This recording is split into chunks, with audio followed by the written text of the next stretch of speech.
Hi guys, finally the morning has come that I get to open this Sennelier watercolor box of paints.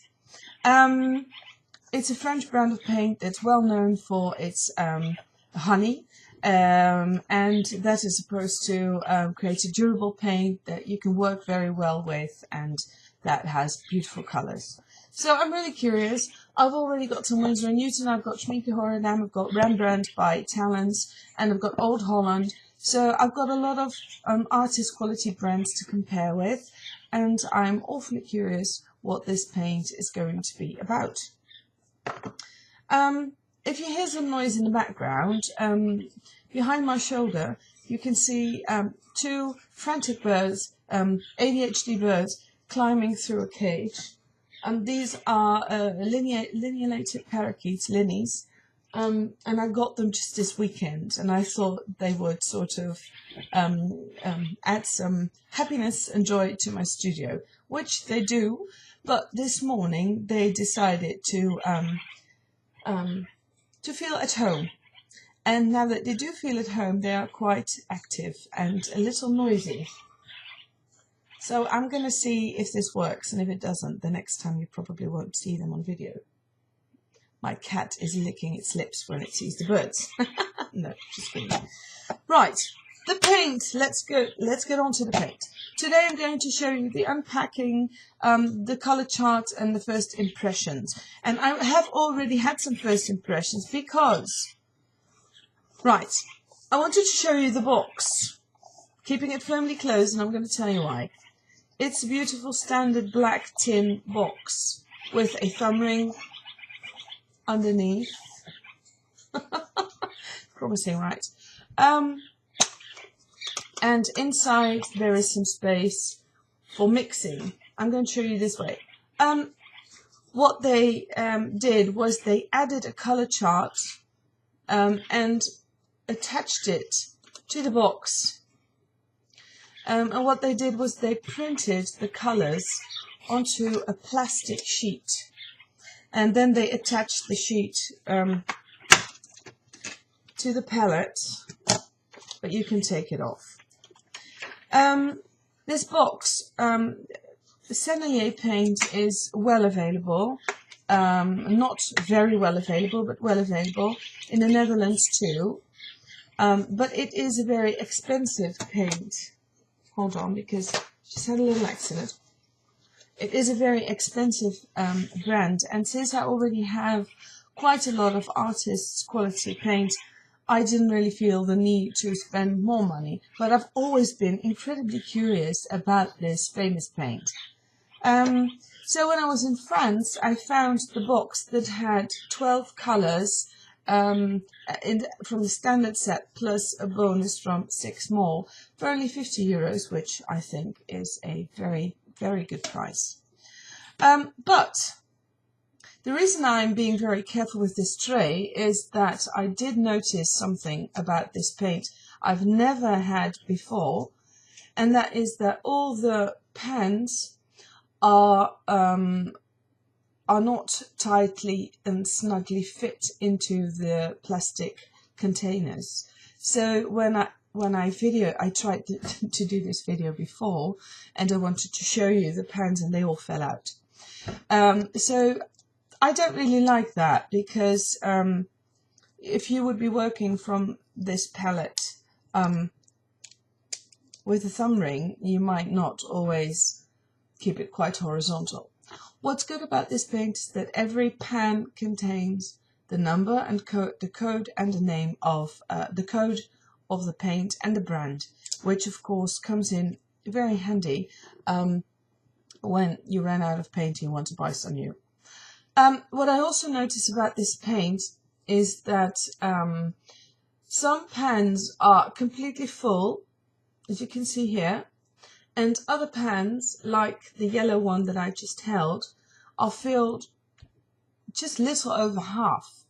A pity. And I know it's handmade, and I will post a link to a video that shows the production of this paint.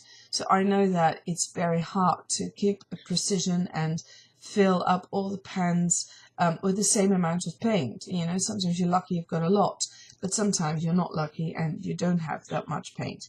But, you know, the paint's quite expensive, so then I would really like all my pans to be completely full. Right, so as you can see, there are 80 colours in this box, but there are still empty spaces, and I just don't really like empty spaces. So what I did is I bought 7 more colours that I think I'm going to be using.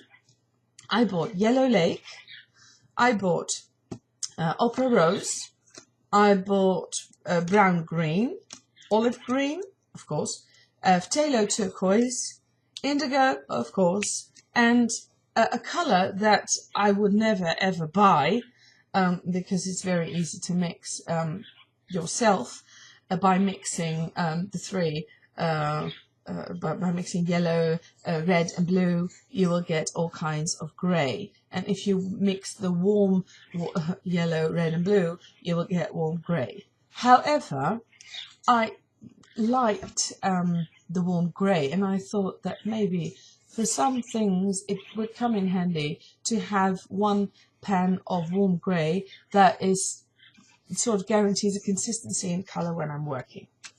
So those are the colours that I bought. I'm going to fit them all into my pan, and I'm going to show you how I do a colour chart and what I think of the paint. My expectations are a bit high, so I hope I won't get disappointed.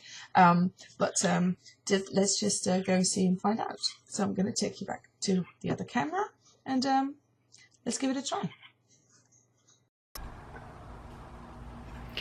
Hi, so on to the testing and the making of the color charts and the first impressions.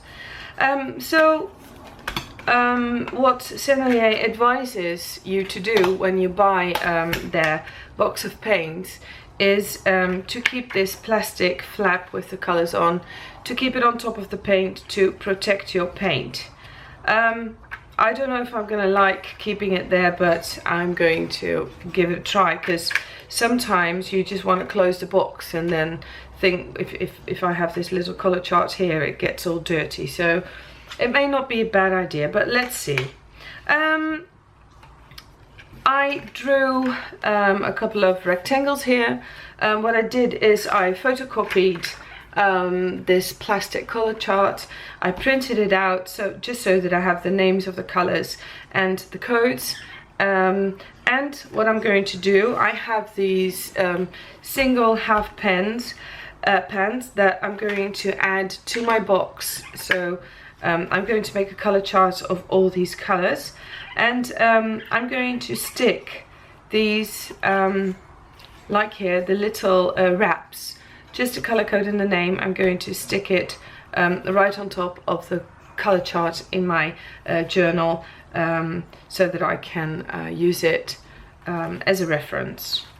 So what I'm going to do, I'm going to fast forward this process of unpacking and sticking it on, and then I'll get back to you when I start painting.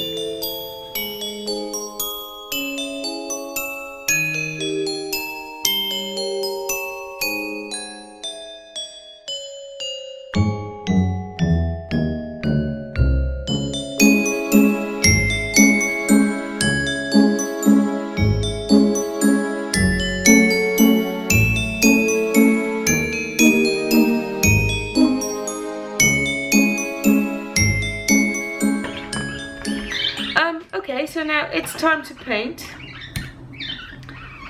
And I hope the birds will let me speak. So first thing I'm confronted with now is that this plastic flap doesn't really feel very good, so I have to keep folding it over to make sure that it doesn't get in the way. So I'm starting out with Yellow Lake. It's not a standard color in the box, it's a color that I've added. I like it because it looks like Indian yellow,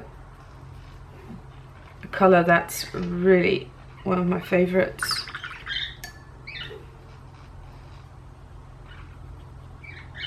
And first thing I notice about this color is the vibrancy, which is why I bought the color. Now I'm going to start out with the yellow. Got to be careful with that because there's not too much in it.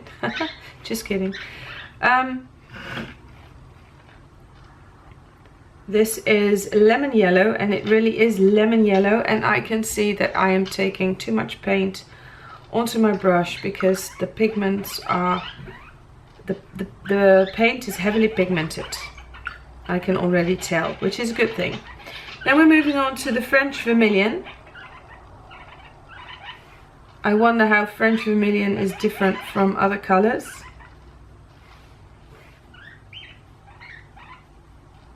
Maybe it's a little less orange. Maybe it's a little less orange and a little more pinkish or something. Then we're moving on to the alizarin crimson. And look, this is the alizarin crimson I often see. It's brownish, or almost like blood that's beginning to dry. The alizarin crimson in the Pebeo was pink, magenta-like. Alizarin crimson usually is a little brownish, like drying blood. Carmine, strong color usually, so can't wait to see what's happening. And this has a strong pink feel to it. The paint behaves well. It behaves exactly as you would expect from artist quality paint. Dioxazine purple. Wow, that's an intense color. It's gorgeous. This is the color of the velvet, the purple velvet. It's very intense. Oh, and I've got flow. No problem. It's just like I explained yesterday, when you get flow in making a color chart, it does teach you an awful lot about pigments. I just scooped up a little bit of water with my brush to prevent all the purple paint from being pushed back. But as you can see, the carmine is a dominant pigment here. Then going for the ultramarine deep. I really don't know what to expect from that. Is this ultramarine deep? Okay. This looks like cobalt blue.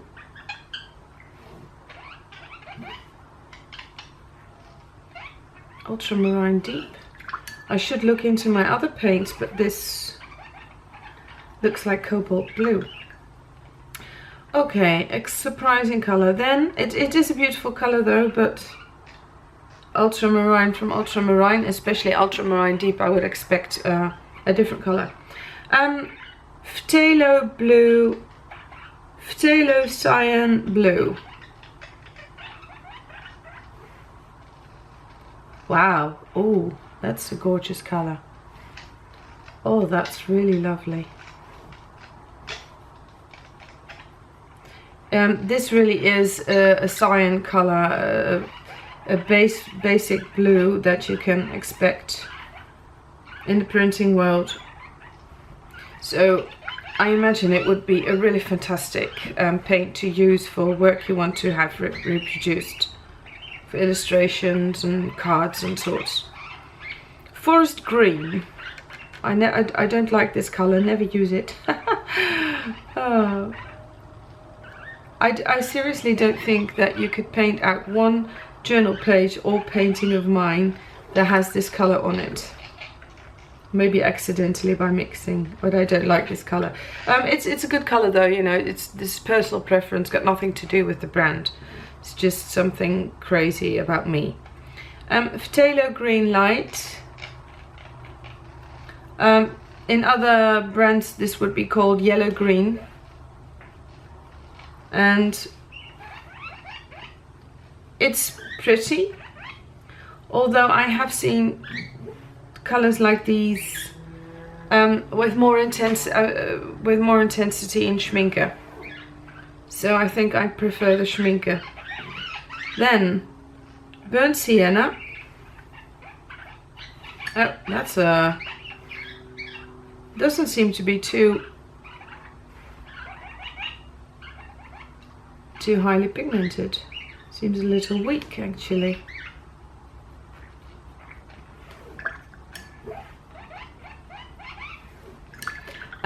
Then we're moving on to Payne's Grey, and I've already tried that one because nearly all of these pans fell out, so I had to look into that and to try and place them in the box anew. But some colours are so much darker in the pans than they are on paper, so I had to give it a try and see which one belonged where. Then there is Warm Sepia. That's a colour, oh, kind of funny. I expected a different colour.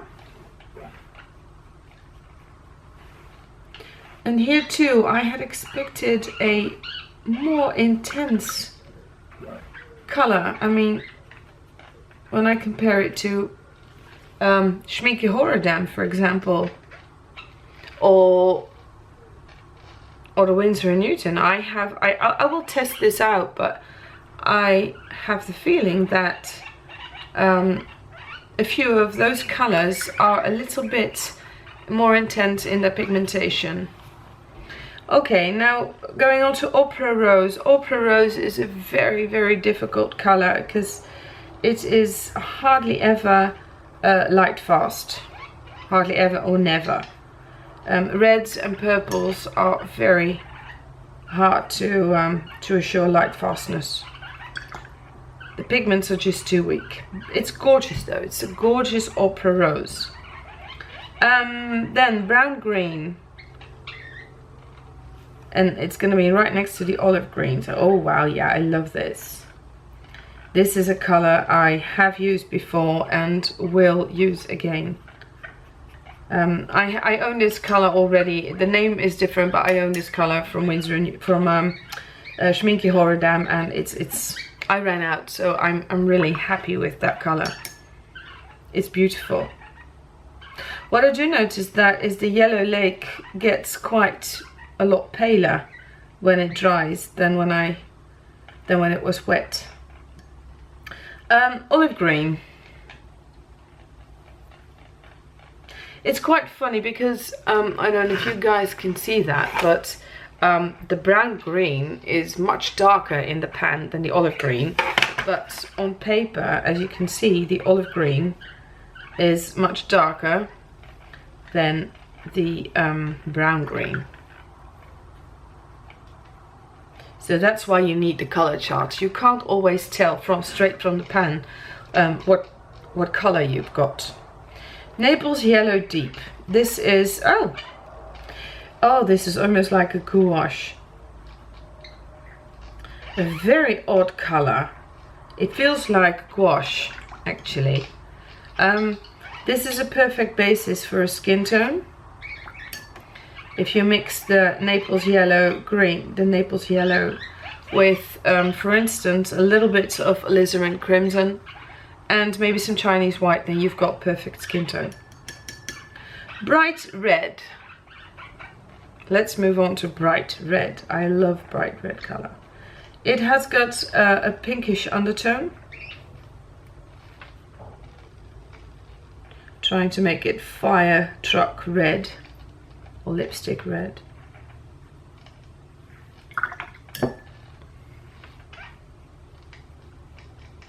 And as you can see, these paints have got a really good flow to them.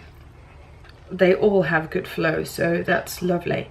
Phoenician Red, and Phoenician Red is sometimes, it's like English red. It's an earth tone, and that too is a color I hardly ever use. I don't know why. Just like the Pine Green, I just don't like it that much, I think. I hardly use Viridian Green either. I don't know what it is about that. Now there is, let me see, Cendre Bleu.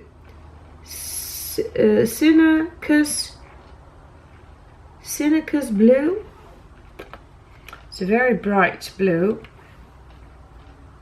Wow. Oh, that is unique.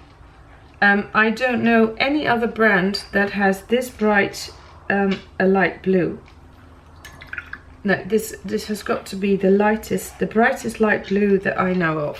Gorgeous. It's really gorgeous. I love it. Then we're moving on to raw umber, which is a color I often use for shading, especially in skin tones. In Caucasian skin tones, that is. I have to say, I've never ever painted other skin tones before. That could be a challenge. Now moving on to ivory black. There's very little you can do wrong about ivory black.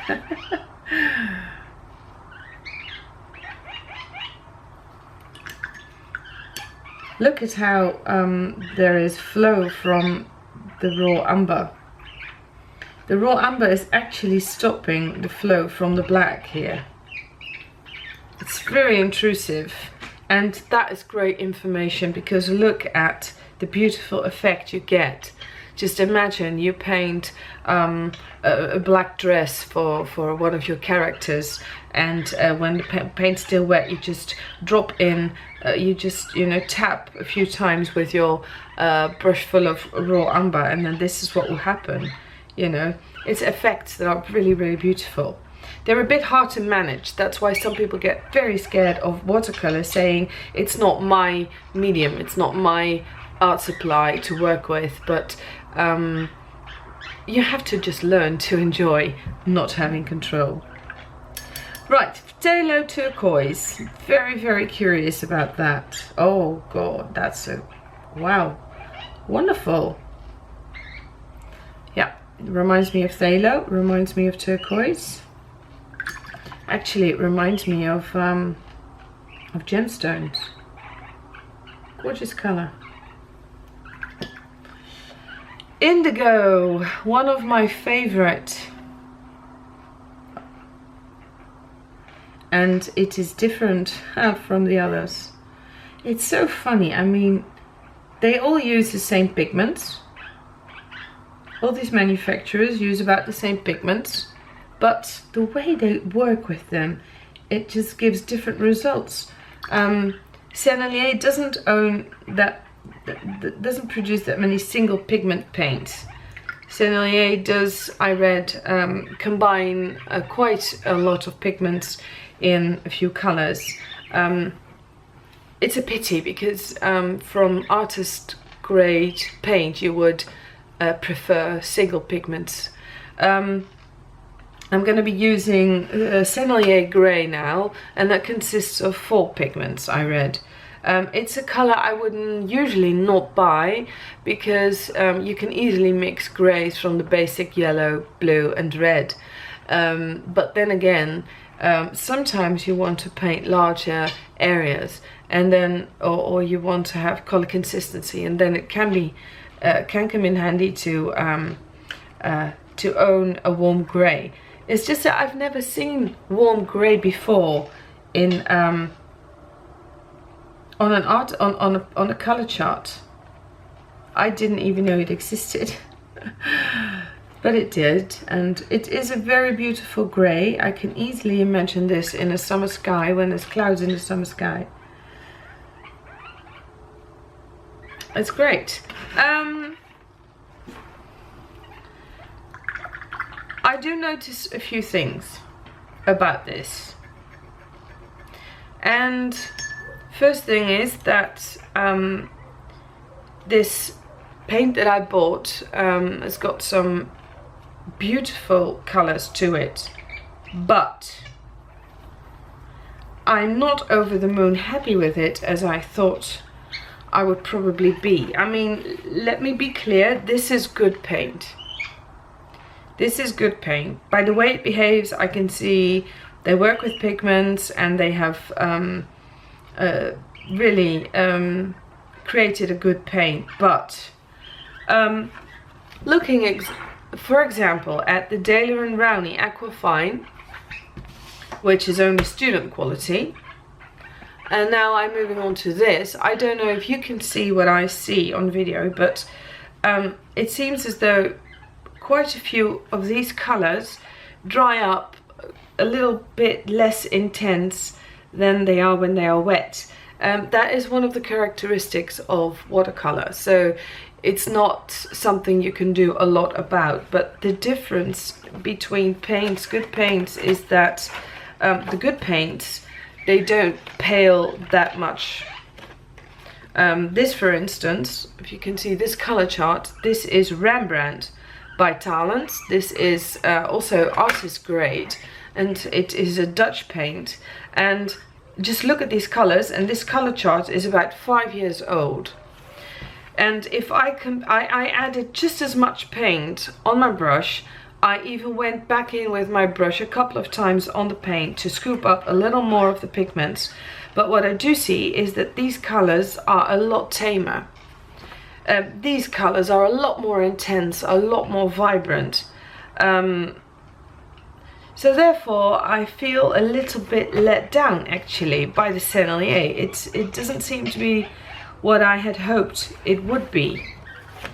I'm going to see if there is more colors. This is Schminky colors, Schminky watercolor, painted on a much larger scale, so it's very hard to compare.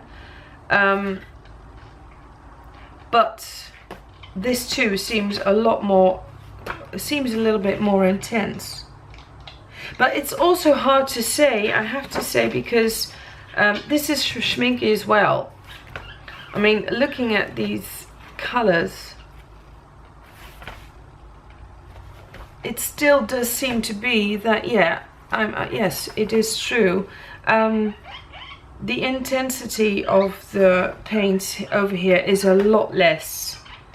The Schminky May Green, which is the yellow green, is what I find here in Phthalo Green Light.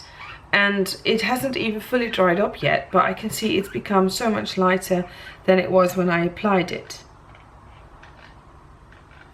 And it's not as vivid or as bright as the Schminky Horror Dam is. It's these are White Nights paints, which are totally out of this world paints. You can see my review about them. This is paint like you don't really know what's going to happen when you buy it, when you use it. But I mean, some paints just have these really odd pigmentation characteristics that just behave totally insane when you apply them on paint or on wet paint or wet paper. But still, the colors are, except for a few earth tones, the colors are still very bright and very vivid. And with these, I feel that the colors are just like the Pebeo Aquarelle Fine, which was much worse. I mean, don't get me wrong, the painting qualities and the qualities of the pigments is different. I can tell that from using it. But I do see a tendency to pale up quite a bit. So it's kind of a disappointment, I have to say. I'm going to try and mix a few colors. I'm going for the lemon yellow. And the thing is, you know, I am applying an awful lot of paint on my brush. Now let's see. Let's make our own green. A cold green.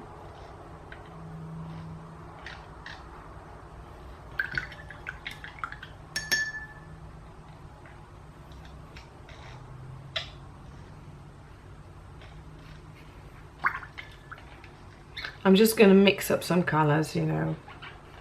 This is no chemistry. This is just me trying out a thing or two.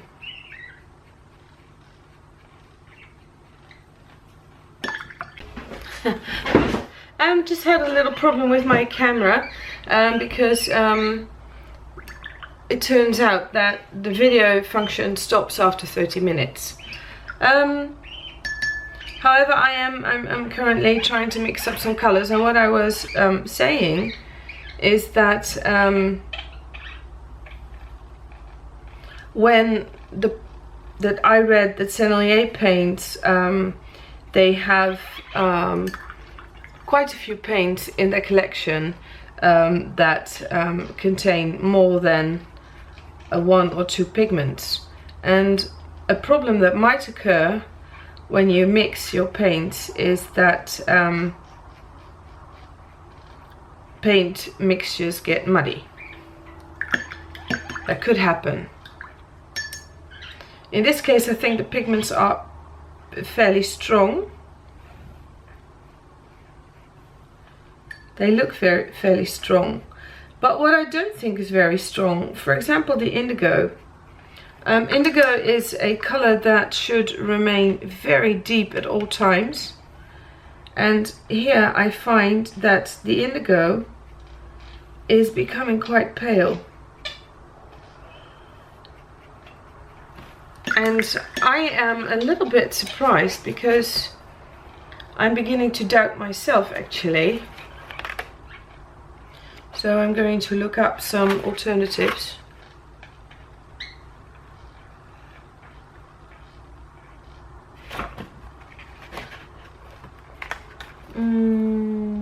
This is a Prussian blue.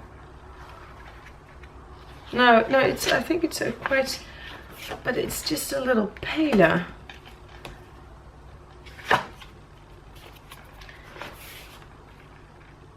Indigo. See, this one is a lot paler than that one. And it was actually this dark when I applied it onto paper, so it does actually get quite a bit paler. When you look at this Prussian blue on this side, this is the De La Rowney Prussian blue, the Aquafine. I can reach much more intensity with this paint than I can with this paint. And I'm just surprised. I'd never expected that to happen. And the Payne's Grey too. It is Payne's Grey, yes, but I am missing the intensity of it. So, kind of funny what's happening here. I mean, it's still wonderful paint for all those out there who just ordered it or who I mean, you're gonna have a good time working on this. I mean, the only reason I'm saying this because I'm comparing. This is sort of comparative impressions, you know. I wouldn't trade my Schminky Horror in for this paint, and I wouldn't trade in my Rembrandt either. No, I think it's like this. For instance, when I put on the Opera Rose here, it doesn't get as intense as I am used to. And maybe you think I'm nagging. Could very well be. But I'm used to the Winsor & Newton Artist Grade Opera Rose. And that is, look, it becomes brighter now actually by adding a little bit of the yellow, which is funny. Because that means that adding this other pigment is enhancing the effects.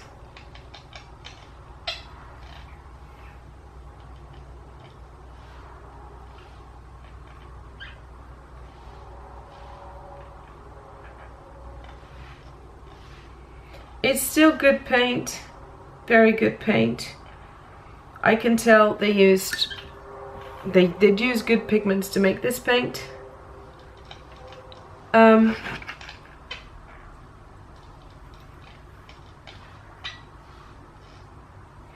But I'm not over the moon happy with it. And the Naples yellow, along with, there was another color that seemed like they seem very opaque. Look, now I'm creating muddiness. I was doing that on purpose, by the way. I was trying to create a moss green and, well, I've got it. Now let's see if I can...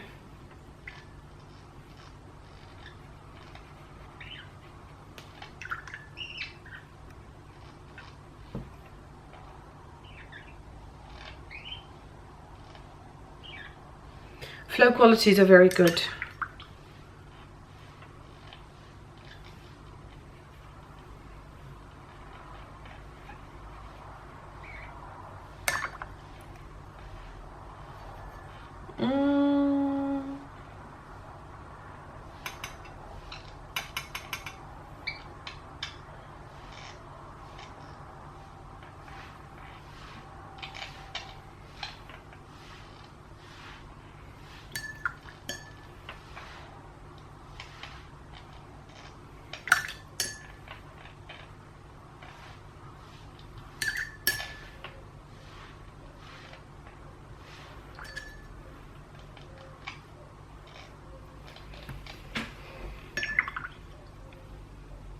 Okay, I think I've tried enough so far, and I really want to have, I want to do an additional test with this paint.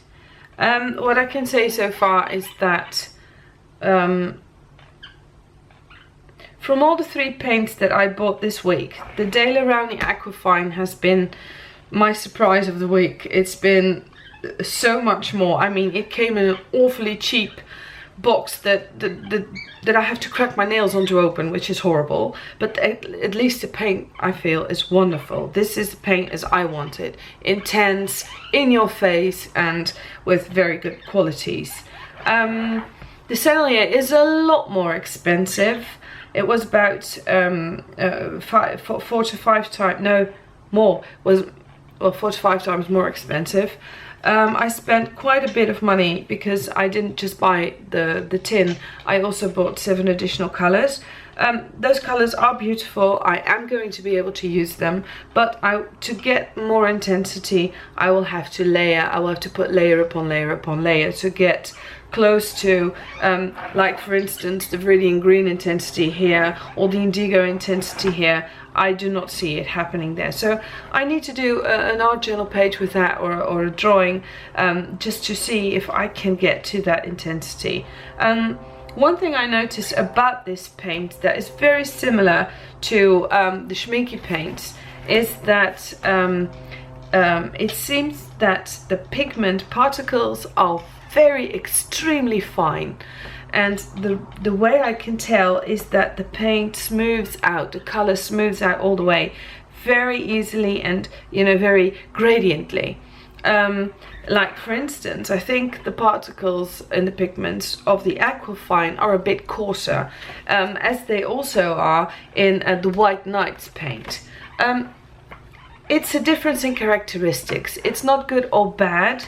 I happen to prefer the more coarsely pigmented particles, because it leads to unexpected surprises. Like if you can see here, you see the water has flown into the green and actually resulted as sort of a waterfall, and that looks really neat. And well, I'm just curious what this paint contains, because I do feel it's good paint. I do think it's very good to paint with, but my own preference is to have colors that are quite a bit more vibrant. Although I have to say, perhaps my eyes are fooling me. So what I'm going to do probably is I'm going to readjust the order of the pans for next time's review, to put all the yellows together with the reds and the blues and the greens and the browns and the black and grey, because looking at a palette like this helps you clearly define intensity, brightness and everything. Now all the colors are mixed up, and that doesn't help in seeing very well what colors you actually have and what they are compared to one another. It's very hard to determine the brightness of a red when it's not right beside another red. then it depends very much on whether it's beside a green or beside a brown, for instance. Besides green, it will always look much brighter than beside the brown. So I'm going to readjust the palette. I'm going to take out this plastic sheet because it's not helping me, and I'm going to look again, because I am disappointed, and I had expected a little bit more of this brand so far.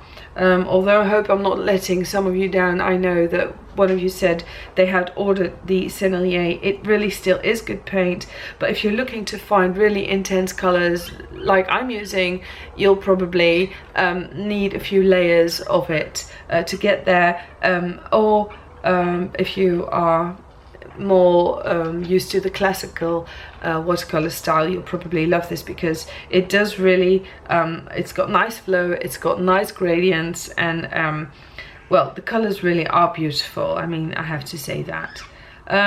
So next week I'm going to show you more, and hopefully I can readjust the color palette so that it gets a bit clearer what I've got. So far, thank you for watching, and see you next week. Bye.